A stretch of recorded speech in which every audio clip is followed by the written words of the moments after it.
Comment réagir face à un marché baissier? Comment réagir face à un crack? Comment réagir face à une bulle IA qui va éclater dans les prochains jours, même si je n'y crois absolument pas? Je vais tout expliquer dans cette vidéo, comment tu dois te préparer mentalement et surtout comment tu dois préparer pour investir sur les bonnes opportunités au bon moment. Tout ça va passer par 6 procédés, 6 choses qu'il va falloir que tu fasses et que tu te mettes en tête pour préparer un éventuel crack ou une éventuelle baisse long terme. Avant toute chose, moi c'est Jackson, je te poste 2 vidéos par semaine sur la bourse et l'investissement. Je t'invite à t'abonner juste ici et surtout à liker cette vidéo, ça m'aide énormément pour le référencement. On commence tout de suite avec le premier sujet. On passe sur l'écran comme d'habitude et tu vas pouvoir constater que pendant ces baisses-là, en général, les actions les plus touchées sont les actions technologiques telles que ASML ou telles que Nvidia ou telles que Microsoft, etc. Mais aussi les small caps telles que Steve, telles que ça a pu être le cas sur InPost également. Et tu vois qu'en fait, il y a des actions qui ont du moins 3, moins 5, moins 6%, ça part très vite. Et en fait, ces sous-là vont être réinvestis dans des actions défensives, dans des actions un petit peu plus de consommation. Je prends l'exemple de Zoetis qui s'est fait défoncer les 2 dernières semaines, qui reprend 4,5% sur cette séance du vendredi. Je te prends Texas Roadhouse, qui est l'une de mes entreprises dans la restauration préférée, qui prend 4,5% aussi aujourd'hui. Même Interparfums, qui s'est fait démonter hier, qui s'est fait déglinguer et qui avait ouvert, mais pas terrible, a pris 4% aussi aujourd'hui. L'Oréal, c'est plus 2, Vinci, c'est plus 2. En fait, la richesse, les transferts de richesse se font des actions à risque vers les actions moins risquées. Donc, ce que tu peux faire, et si tu sens qu'une bulle va éclater ou je ne sais quoi, investis sur des secteurs moins sensibles. Il y a des très bonnes entreprises sur des secteurs peu sensibles, en tout cas moins sensibles au cycle économique, comme la consommation courante, clairement, la consommation discrétionnaire, mais un poil moins que la consommation courante, la santé aussi à prendre en compte, et l'immobilier dans un moindre recours, on va dire l'immobilier locatif, donc des rates qui sont dans l'immobilier locatif, parce que tout simplement, même en cas de crise, les gens auront besoin de se loger, donc ça fait partie de ça. Par contre, l'immobilier qui est plus sur les locaux commerciaux, en temps de crise, ça va être compliqué pour les locaux commerciaux. Mais bref, la consommation, l'industrie, l'énergie sont des business de base, sont des secteurs de base assez défensifs. Et même les infrastructures financières, tu vois Visa qui rebondit très bien alors qu'on était à 3 dollars que mon ordre s'enclenche. Mais bref, toutes les technologiques, tous les small caps vont prendre tarif pendant ces moments-là. On voit que Steve, malgré qu'ils annonçaient des très bonnes nouvelles par exemple, se prend un moins 6% aujourd'hui. Et avec des variations vraiment, on n'a plus rien à comprendre. ASML qui se prend du moins 6,5% aujourd'hui. Alors que pourtant, on avait bien rebondi sur cette dernière semaine, on était vraiment pas mal. Et tu vois que, hop, là, on s'est fait défoncer. Donc bref, réfléchis, pense à des entreprises d'un secteur défensif et investis sur celles-ci si tu en as l'opportunité. Je me suis fait une petite liste pour t'expliquer aussi qu'il faut que tu places des stops. Si jamais tu es un investisseur qui investit sur des entreprises qui sont plus risquées, nommées à risque, qui peuvent faire plus de performances à la hausse, mais aussi à la baisse, si tu n'es pas serein, il faut que tu places des stops. Vraiment. Je te prends mon exemple perso. ASML, j'avais 3 actions. Alors, c'est pas énorme, mais pour mon portefeuille, c'est quand même pas mal. Ça représentait 2700 € pendant un moment et j'en ai vendu une sur un ordre de stop. Pourquoi?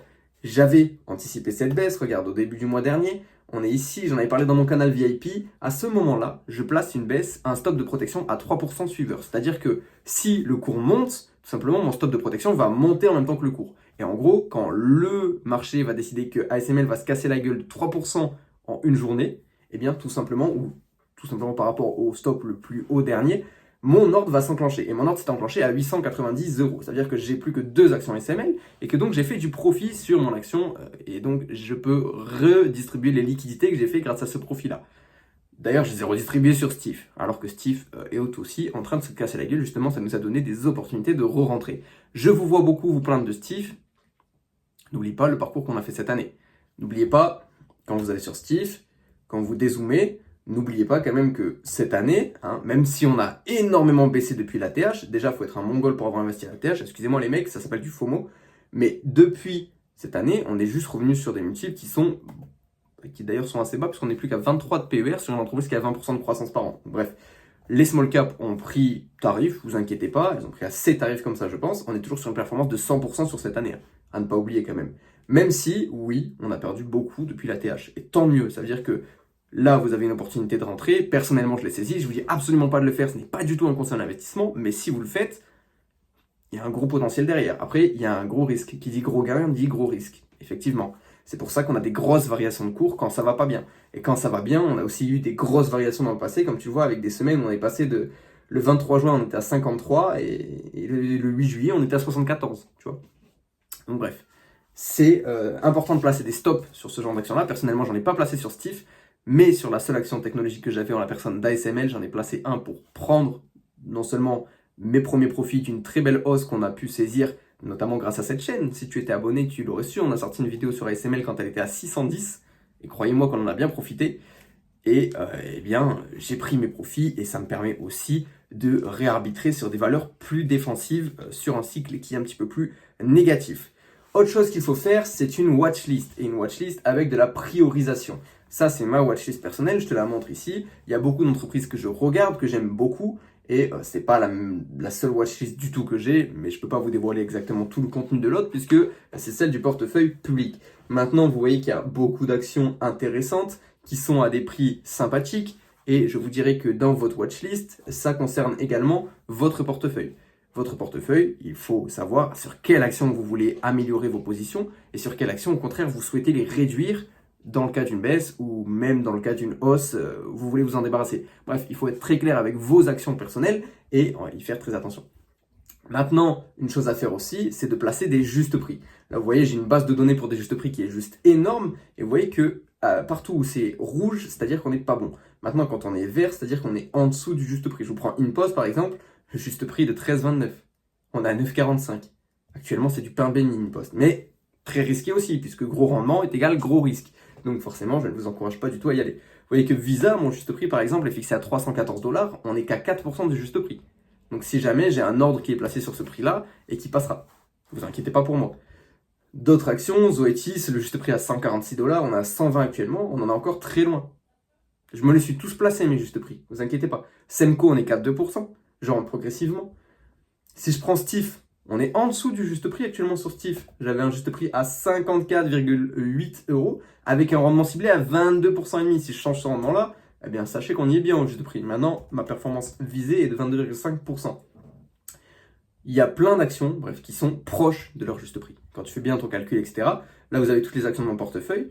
On n'est pas très loin du prix actuel, du bon juste prix sur plein d'actions. On y est sur Interparfum, on y est sur InPost. Bon, sur Interparfum, je pense que j'avais pas besoin de vous le dire. On y est sur Semco, on y est bientôt sur ASML, même si je ne rentrerai pas à ce prix-là sur ASML. Et il y a plein d'actions, clairement, où on n'est pas loin de rentrer. Je prends l'exemple de Sanofi, on n'est qu'à 5% de juste prix. EssilorLuxottica, on est à 32%. Bref, Vinci à 8%.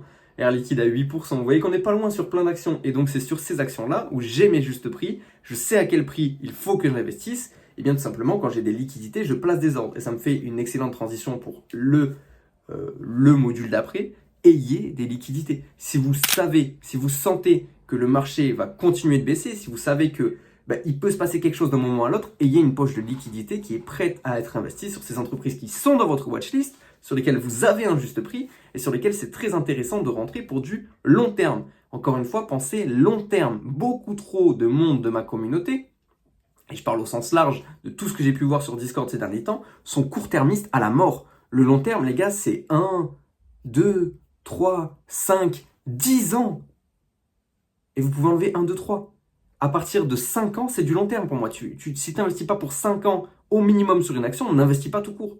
À part si tu es le mec le plus chaud, le plus calé dans une branche, que ce soit les pharma, sur l'IA, sur plein de choses, si tu n'es pas prêt à prendre un risque énorme, investis sur du long terme. C'est simple et dur. On essaye de poser c'est simple et efficace, pas simple et dur. On essaye de poser une stratégie long terme depuis le début de cette chaîne et je vois des mecs qui sont en train de paniquer sur 3 actions parce qu'ils sont à moins 50 €. Bon, les gars, si je devais vous montrer mes moins-values là, et pourtant je suis encore sur des actions très bien positionnées, vous inquiétez pas.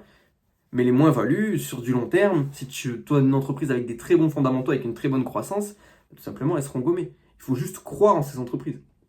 Après, bon, je peux vous faire autant de leçons de morale que je veux. Si vous refomo à chaque baisse et vous achetez comme des Mongols dès qu'il y a un moins 2%, je peux rien pour vous, les mecs. Je peux rien pour vous. Après, bien sûr, quand il y a des opportunités, comme ça a été le cas avec Ferrari cet été, avec ASML aussi, avec Zoetis il y a un peu moins de temps. Là, il y en a une actuellement avec Uber, j'attends encore un petit peu. Bref, il y a toujours des opportunités qui se présentent, mais attendez, ça peut toujours tomber plus bas. Donc, mon dernier conseil, parce que là c'est véritablement un conseil, ne paniquez pas. les marchés sont rouges, les marchés sont ignobles. Le Bitcoin, par exemple, a perdu 35% depuis son ATH. Je vais bientôt rentrer d'ailleurs, je vous le dis. Ne paniquez pas. C'est normal, c'est des cycles. Il y a toujours eu des cycles en bourse. Sur du long terme, c'est très haussier. Sur du court terme, ça varie beaucoup, énormément. D'autant plus les actifs à risque. Donc le prochain que je vois qui me casse la tête sur Stiff, réfléchissez 30 secondes sur du long terme. Vous avez une guidance 2030, chose que vous n'avez sur aucune small cap. Cette guidance vous met sous les yeux que l'entreprise devrait être à quasiment 3 fois sa valorisation actuelle. À quel moment tu dis « Ah, je crois plus en l'entreprise ?» Bref, je m'énerve un petit peu parce que j'ai vu beaucoup de choses passer cette semaine qui m'ont pas plu du tout, que ce soit sur Stiff ou sur d'autres actions d'ailleurs, mais votre psychologie est en train de vous ronger. Vous n'êtes pas prêt à accepter des baisses. Et si vous n'êtes pas prêt à accepter des baisses, vous n'êtes pas prêt à accepter un crack. Et si jamais il y a un crack, mais quelle miséricorde je vais recevoir en DM. Vraiment, je me demande. La bourse, c'est risqué. Vous le saviez avant d'investir. Et si vous ne le savez pas, je vous invite à aller lire le e-book que je vous mets ici. Mais c'est risqué, on le sait très bien. Donc il y a du rendement à la hausse, mais plus il y a une potentiel de rendement, plus il y a de risques.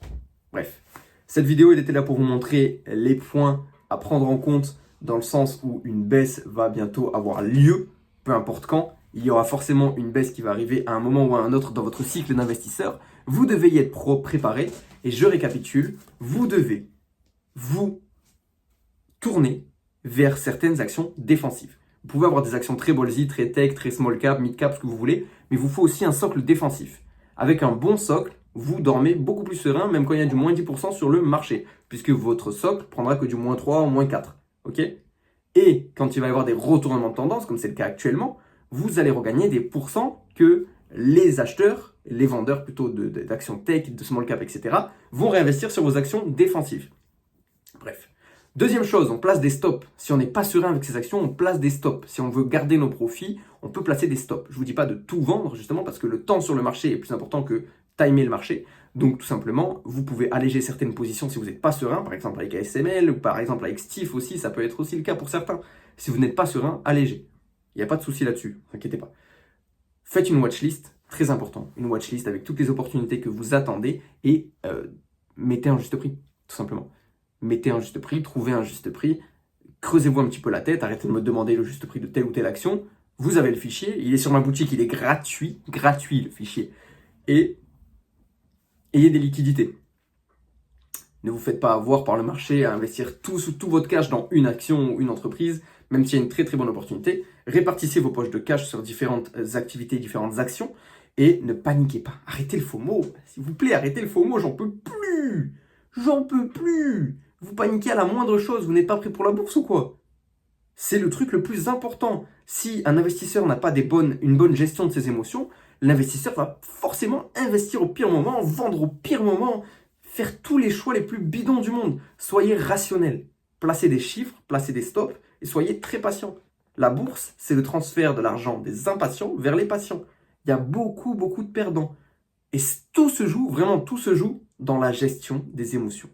Et dans le flair aussi. Et surtout dans la gestion des émotions. Gérez vos émotions, vous serez meilleur que les 3/4 des investisseurs. C'était tout pour cette vidéo. Un petit peu crue. Je m'en excuserai pas parce que vous avez besoin d'un rappel de temps en temps. Passez un bon week-end. Passez une bonne semaine. J'espère qu'elle sera un petit peu plus verte que cette semaine-ci. Et si elle est plus rouge, ça donnera lieu à des opportunités. Mais n'oubliez pas ces 6 choses. Ok ? Allez, on se retrouve mardi ou mercredi. Ça dépend de mon temps. Je vous ferai une vidéo, ne vous inquiétez pas. Ciao, ciao. C'était Jackson.